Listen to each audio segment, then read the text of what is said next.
Fala galera do canal Estudo do Fim, tudo bem com vocês? Aqui é Lucas Romano mais uma vez trazendo um conteúdo sobre escatologia, a doutrina das últimas coisas.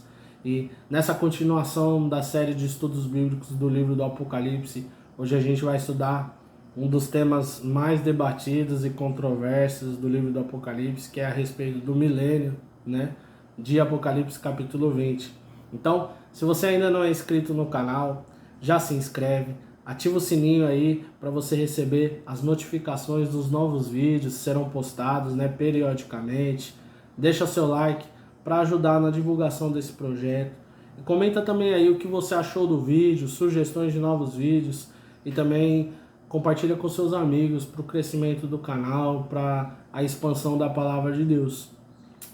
Quero falar que já era para ter gravado outros vídeos, né? Infelizmente a gente passou por um tempo aí turbuloso, eu acabei pegando Covid, minha esposa acabou pegando Covid também, mas é sempre um privilégio gravar um vídeo aqui pro canal do Estudo do Fim.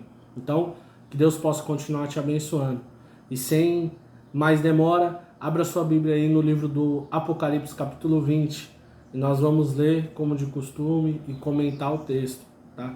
Se você está assistindo esse vídeo pela primeira vez, nós estamos estudando o livro inteiro do Apocalipse, né? E como a gente já viu, o livro do Apocalipse é um livro cíclico, né? Que mostra um ciclo de visões, um paralelismo progressivo que vai desde a primeira vinda até a segunda vinda de Cristo.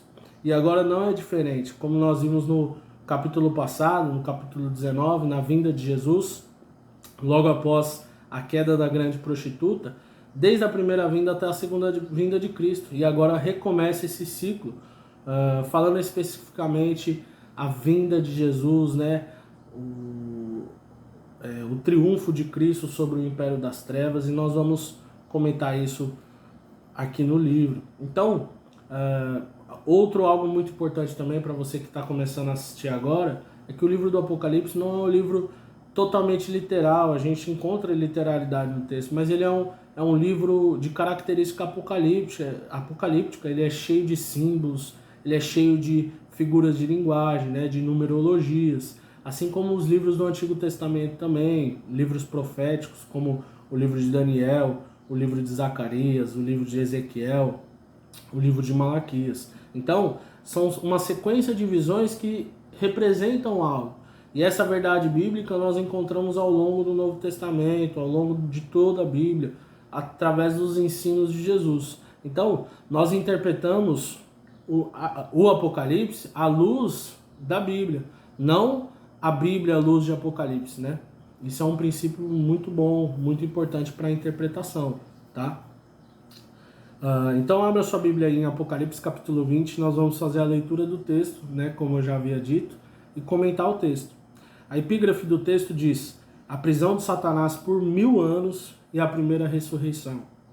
Então vi descer do céu um anjo, tinha na mão a chave do abismo e uma grande corrente. Ele segurou o dragão, a antiga serpente, que é o diabo, Satanás, e o prendeu por 1000 anos.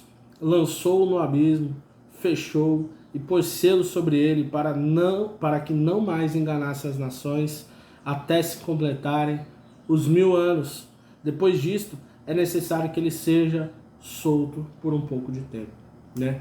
Nós vemos aqui que essa visão de Satanás sendo preso representa o triunfo de Cristo sobre o império das trevas e especificamente sobre o maioral dos demônios, sobre Satanás, a antiga serpente. É por isso que Jesus, lá em Mateus capítulo 12, eu convido você a abrir a sua Bíblia para ler, no versículo 28, ele vai dizer algo muito importante que vai trazer luz a essa interpretação. Mateus capítulo 12, versículo 28, diz o seguinte: se porém eu expulso demônios pelo Espírito de Deus, certamente é chegado o reino de Deus sobre vós. Ou como pode alguém entrar na casa do valente e roubar-lhe os bens, sem primeiro amarrá-lo? Então lhe saqueará a casa. Aqui por valente nós temos Satanás, né? O seu império das trevas. E o reino de Cristo ele chegou. É por esse motivo que Satanás está preso, porque o reino de Deus se expande e ele não pode manter as nações iludidas. Os eleitos de Cristo chegarão a ele por meio do Evangelho, que é o poder de Deus para a salvação de todo aquele que crê. Agora, nós vemos que esse período de 1000 anos é citado aqui. E como nós vimos em toda a numerologia do Apocalipse, o número 7, o número 12, né, o número 4, 144 mil, um tempo, tempos e meio tempo, 1260 dias, 42 meses, todos esses tempos representam um período simbólico. Praticamente nenhum número do livro do Apocalipse é um número literal, né? Então, 1000 representa um número de completude, um número completo, né? Um número extensivo, que representa todo o período da era da igreja, né? Todo o período do reino de Cristo. A partir do momento que Cristo vem, a partir do momento que o reino dos céus é chegado, até a sua segunda vinda, né? E a gente vai ver que Satanás vai ser solto no final desses 1000 anos, né? Então, durante esse tempo, o evangelho ele avança, como a gente viu na abertura do primeiro selo, aquele cavalo branco, né, com o cavaleiro que saiu vitorioso para vencer, nós sabemos que é o evangelho, e ele avança. E o evangelho ele vai ser pregado em todas as nações, né? Então virá o fim. Esse é o princípio dessa interpretação. Não algo literal, né? Algumas pessoas entendem que Jesus vem secretamente ou depois da grande tribulação, a interpretação pré-milenista, e assim Satanás será preso. Mas eles desprezam totalmente o que Jesus já falou a respeito de Satanás, que o príncipe desse mundo já está julgado.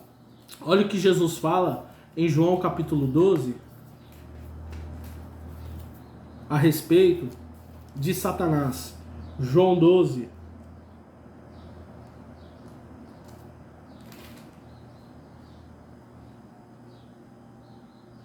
No versículo de número 31, chegou o momento de ser julgado este mundo, e agora o seu príncipe será expulso.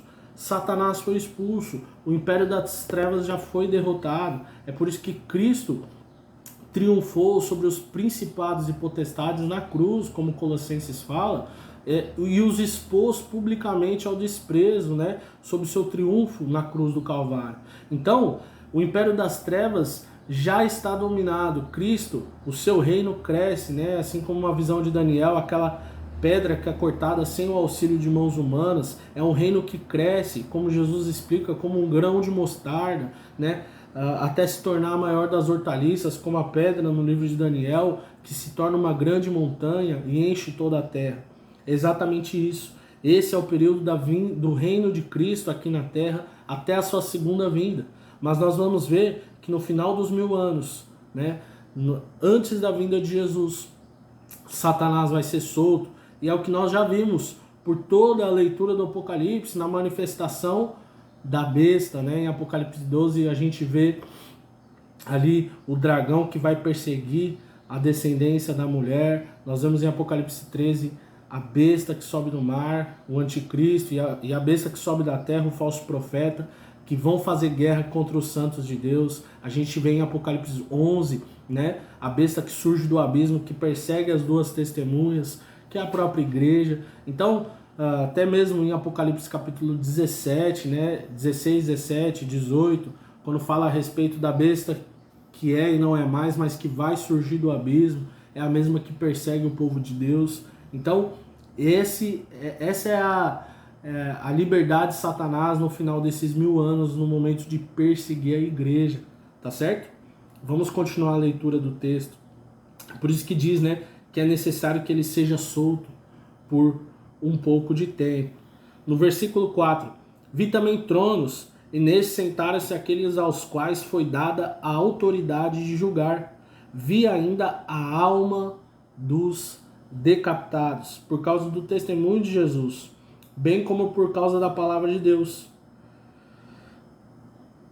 Tantos quantos não adoraram a besta, nem tampouco a sua imagem, e nem receberam a marca na fronte e na mão, e viveram e reinaram com Cristo durante 1000 anos. O restante dos mortos não reviveram, até que se completassem os 1000 anos. Essa Esta é a primeira ressurreição. Isso é muito interessante, existe muita coisa aqui para a gente comentar, né? Nesse estudo simples do livro do Apocalipse. Os tronos, né? Aqueles que recebem a autoridade de julgar. O apóstolo Paulo vai falar que nós já estamos sentados nos tronos celestiais em Cristo Jesus, né? Então, esse princípio é que nós, os que morremos em Cristo, já reinamos com Ele. Nós já estamos reinando e quando nós morremos no paraíso, né? No seio de Abraão, que é aquele local da fé, aquele local de intimidade daqueles que possuem a mesma fé de Abraão no Deus verdadeiro. É por isso que nós somos justificados pela fé, assim como Abraão, conforme Romanos 4,3 diz, né? Porque Abraão creu em Deus, e isso foi-lhe imputado como justiça. As almas, naqueles que haviam sido mortos por causa da palavra de Deus, aqueles que não receberam a marca da besta, né? Como a gente viu, a marca da besta está totalmente entrelaçado entre o adorar a besta, né? Entre agir conforme o império das trevas, né? E pensar conforme o império das trevas. Aqueles que não nasceram de novo são aqueles que adoram a besta. Eles não receberam a marca, é por isso que eles foram mortos. Então isso fala a respeito de todos, desde a primeira vinda de Cristo, que foram mortos por causa da palavra de Deus, e todos os nossos irmãos em Cristo, toda a igreja, toda a comunidade dos salvos, né, que não receberam a marca da besta. Eles viveram e reinaram com Cristo durante os 1000 anos, esse período, né, onde as almas descansam até a vinda de Jesus. É por isso que na abertura do 5º selo, lá em Apocalipse 6, o apóstolo João ele vê as almas daqueles que haviam sido mortos.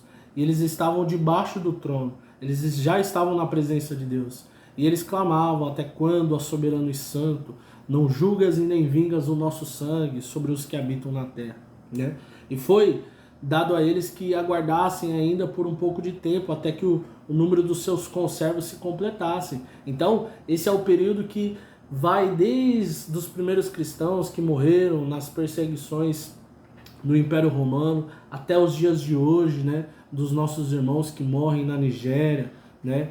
No Afeganistão, na Índia, na China, na Coreia do Norte, todos esses países onde a perseguição é intensa, até mesmo nos dias de hoje, né? Até a vinda de Jesus. São esses que vivem e reinam com Cristo. Por isso que quando nós morremos, nós já partimos e estamos com Cristo, né? Por isso que Paulo vai dar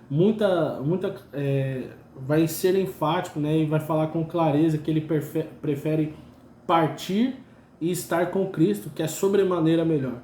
Nós já estamos assentados nesses tronos celestiais. E Paulo, e o apóstolo João vai falar algo muito interessante. Essa é a primeira ressurreição, né? O que é a primeira ressurreição? É o nascer de novo, né? Nós sabemos que a morte tem duas características, a característica espiritual e a física. Assim também a ressurreição, né? Jesus que vai falar isso com muita clareza, ele vai falar a respeito dessas duas ressurreições lá em João, capítulo 5. E não só Jesus, mas o apóstolo Paulo também vai falar, por exemplo, em Colossenses 2, que nós já estamos ressuscitados, né? Nós já fomos ressuscitados. Em Efésios também vai falar a respeito disso, mas hoje eu quero trazer o texto a respeito do que o Senhor Jesus disse a respeito dessas duas ressurreições. Olha o que Jesus fala lá em João capítulo 5. Ele fala algo muito interessante. Em verdade vos digo que vem a hora e já chegou, né? A hora já chegou. Naquele momento a hora já havia chegado, em que os mortos ouvirão a voz do Filho de Deus, e os que a ouvirem viverão. Essa é a primeira ressurreição. É por isso que Paulo vai falar que nós estávamos mortos nos nossos delitos e pecados, mas que Cristo nos deu vida, pela graça nós somos salvos. Essa é a primeira ressurreição. Esse é o ensino que o apóstolo Paulo vai falar, por exemplo, do texto de Colossenses 2, né, a respeito do batismo, que nós já fomos ressuscitados, ou também lá em Efésios 2, que nós já estamos assentados nos tronos celestiais, que nós já fomos ressuscitados com Cristo. Essa é a primeira ressurreição, uma ressurreição de caráter espiritual. A nossa alma estava morta, estava separada de Deus, mas agora nós recebemos vida com Cristo. Já chegou a hora em que os mortos ouvirão a voz do Filho de Deus e os que a ouvirem viverão. Essa é o caráter da primeira ressurreição. E nesse mesmo texto, Jesus vai falar a respeito da segunda ressurreição. Mas vamos voltar para o texto de Apocalipse 20, para a gente ler conforme a sequência do texto. Olha que João vai continuar falando a respeito da visão que ele teve. Verso 6 de Apocalipse 20. Bem-aventurado e santo é aquele que tem parte na primeira ressurreição. Sobre esses, a segunda morte não tem autoridade. Pelo contrário, serão sacerdotes de Deus e de Cristo e reinarão com eles os 1000 anos. Nós já fomos ressuscitados. Então, a segunda morte, que a gente vai ver no verso 14, que é o lago de fogo, que é onde o inferno, o Hades, vai ser lançado, no Geena, esse é o estado eterno para aqueles que não passaram pela primeira ressurreição, aqueles que não nasceram de novo, aqueles que estavam mortos e receberam vida. Sem o novo nascimento é impossível herdar o reino de Deus, é isso que Jesus vai explicar lá em João capítulo 3. E João fala algo muito importante também, eles serão sacerdotes de Deus e de Cristo, né? E reinarão com ele os 1000 anos. O que João vai falar em Apocalipse capítulo 1, no primeiro capítulo do livro? Aquele que nos ama e pelo seu sangue nos libertou dos nossos pecados e nos constituiu reino e sacerdotes para o nosso Deus e Pai. Nós já reinamos e nós já somos sacerdócio real, também como Pedro fala em 1 Pedro capítulo 2, né? Vós sois geração eleita, sacerdócio real, nação santa, povo de propriedade exclusiva de Deus. Então, ele está falando a respeito desse novo nascimento e daqueles também que morrem. Olha que interessante, João, aqui em Apocalipse 20, não está falando a respeito de corpos, né, ressuscitados, mas ele falou a respeito das almas daqueles que haviam sido mortas, e essas almas viveram e reinaram com Cristo durante os 1000 anos. Essa é a primeira ressurreição, tá certo? E a segunda morte não tem poder sobre eles, né? A segunda morte, a perdição eterna, não tem poder sobre nós que nascemos de novo em Cristo Jesus. Agora, olha que o contraste da sequência da visão que o apóstolo João vai ter. Verso 7. Quando, porém, se completarem os 1000 anos, Satanás será solto da sua prisão.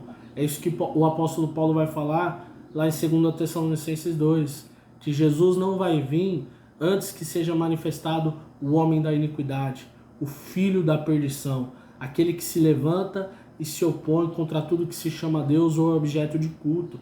Esse é o período que o apóstolo Paulo fala que é a apostasia, né? Sem a apostasia e a manifestação do homem da iniquidade.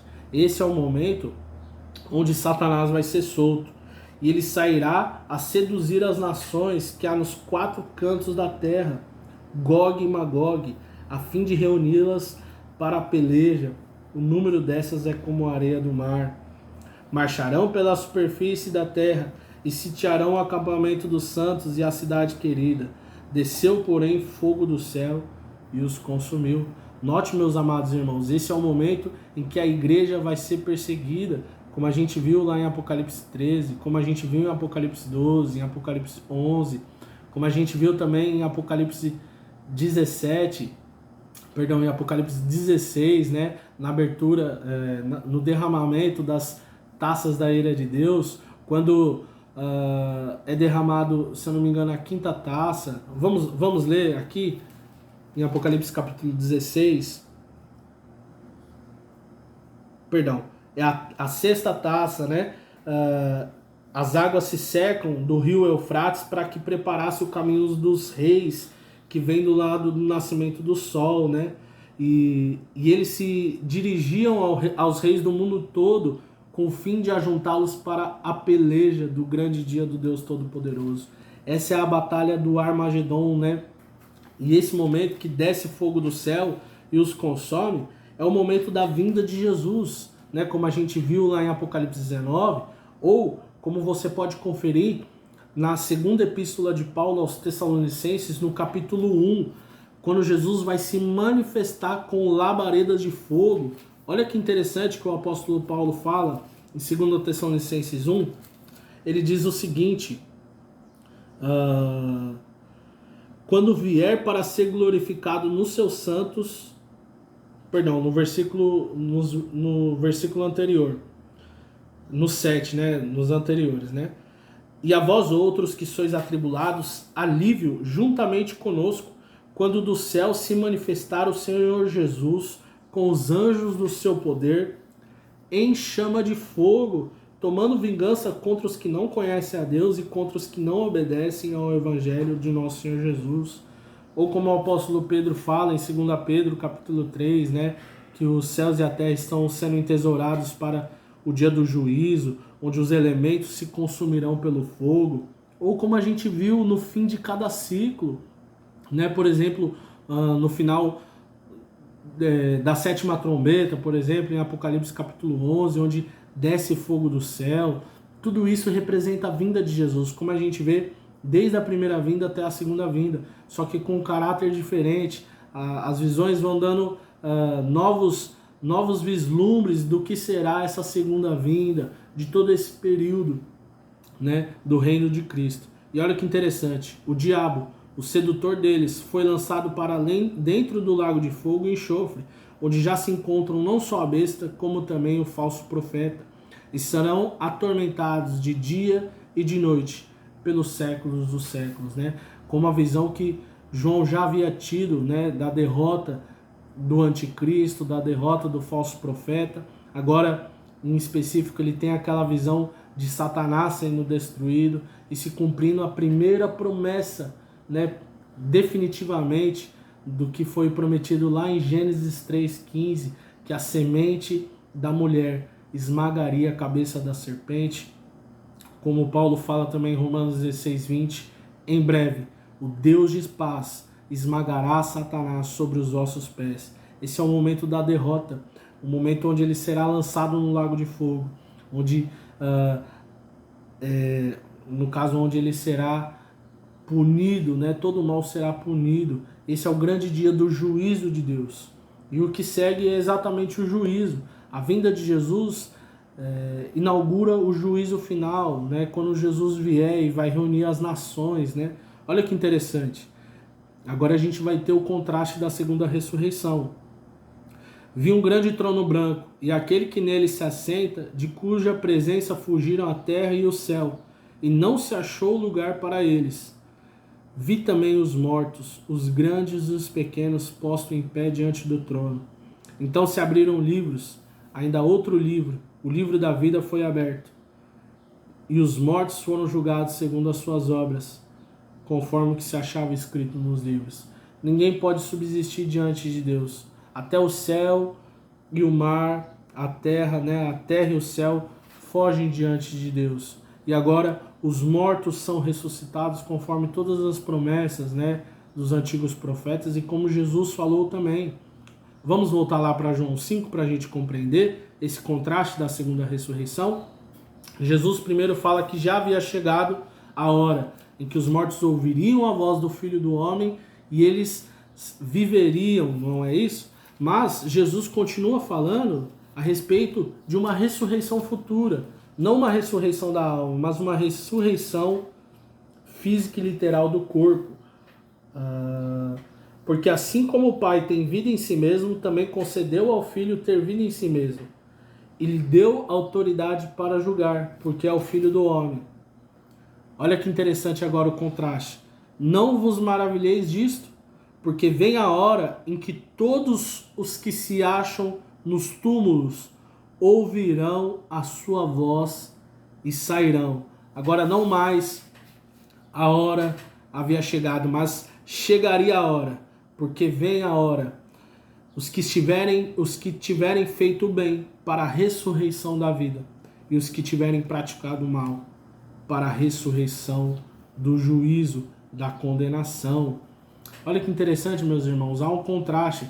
A primeira morte, né, a morte física, e a segunda morte, a morte eterna. A primeira ressurreição, uma ressurreição espiritual, como Jesus ensina, e a segunda ressurreição, uma ressurreição física para o estado eterno. É isso que Jesus está querendo dizer. E agora, todos são colocados diante do trono. O livro da vida é aberto, né? O nosso nome que foi escrito no livro da vida antes da fundação do mundo é aberto, né? É aberto outros livros também, o livro das obras, e os mortos são julgados conforme as suas obras. E olha o que acontece: deu o mar os mortos que nele estavam, a morte e o além entregaram os mortos que neles havia, e foram julgados um por um, segundo as suas obras. Os mortos são julgados conforme as suas obras, conforme o apóstolo Paulo fala em 2 Coríntios, né, no capítulo 5, a respeito de que todos nós, se não me engano, no verso 10, iremos comparecer perante o tribunal de Cristo, né, para respondermos o que nós fizermos por meio do corpo, quer seja o bem, quer seja o mal. Tudo será julgado conforme as nossas obras, porque as nossas obras relatam verdadeiramente a nossa fé. Se nós nascemos de novo, nós perseveramos em fazer o bem e abandonar toda a maldade. Agora, se nós não nascemos de novo, nós continuamos numa vida deliberada da maldade, do pecado, e não temendo ao Senhor, nem conhecendo a Deus. Então, deu o mar os mortos que nele estavam, a morte e o além entregaram os mortos que neles havia, e foram julgados um por um segundo as suas obras. Então a morte e o inferno foram lançados para dentro do lago de fogo. Esta é a segunda morte, o lago de fogo. Note que o lago de fogo é esse estado eterno onde aqueles que adoram a besta serão lançados também. Olha que interessante, aqui em Apocalipse capítulo 14, quando é anunciada a terceira voz, o anjo diz o seguinte: se alguém adora a besta e a sua imagem e recebe a sua marca na fronte ou sobre a mão, também esse beberá do vinho da cólera de Deus, preparado sem mistura, do cálice da sua ira, e será atormentado com fogo e enxofre diante dos anjos e na presença do Cordeiro. A fumaça do seu tormento sobe pelos séculos dos séculos, e não tem descanso algum, nem de dia, nem de noite, os adoradores da besta e da sua imagem, e quem quer que receba a marca do seu nome. Então, esse é o estado eterno, né? O inferno, aquele local que era somente para as almas, agora será lançado num local para o corpo também, o corpo e a alma, né? Todo o ser humano por completo é lançado nesse local de tormento eterno, não de destruição, né? O sentido de destruição final, não porque o homem vai ser aniquilado, mas porque ele estará em completo tormento, no castigo eterno, conforme o ensino de Jesus, né? Mas também, agora, o céu, que é o local onde as almas descansam, o reino dos céus, vai se juntar com a terra, e nós vamos habitar nos novos céus e nova terra, onde habitam justiça, agora com a ressurreição do corpo também. Olha que interessante, se alguém não foi achado inscrito no livro da vida, esse foi lançado para dentro do lago de fogo. Mas aqueles que tiverem o seu nome escrito no livro da vida vão herdar os novos céus e nova terra. Mas isso é assunto do próximo vídeo, né, de Apocalipse capítulo 21 e 22, né? Esse provavelmente é o penúltimo vídeo do nosso canal, em Apocalipse capítulo 21 e 22, ou talvez vão ter mais 2 vídeos por serem 2 capítulos, nós vamos ver, né? Mas esse é o ciclo do milênio, né? Essa interpretação é conhecida como o amilenismo, né? Onde nós interpretamos que esses 1000 anos é um período simbólico, né? Que vai desde a primeira vinda até a segunda vinda de Cristo, e esse reino é um reino espiritual, né? Como Jesus disse, o reino não viria fisicamente, né? Com a aparência exterior. Não diríamos ei-lo ali ou ei-lo aqui, mas o reino de Deus está entre nós. Mas haverá um dia da restauração de todas as coisas. Haverá um dia de refrigério, né? Conforme Pedro fala lá em Atos capítulo 3. Um dia da restauração do reino a Israel, conforme a pergunta dos discípulos em Atos 1. E essa restauração, esse cumprimento de todas as coisas se dá nos novos céus e nova terra, onde habitam justiça. E nós vamos ver isso com clareza nos próximos vídeos, tá bom? Se você gostou desse vídeo, deixa seu curtir, compartilha com seus amigos, comenta e não deixe de estudar as Escrituras. Que o Senhor Jesus continue te abençoando.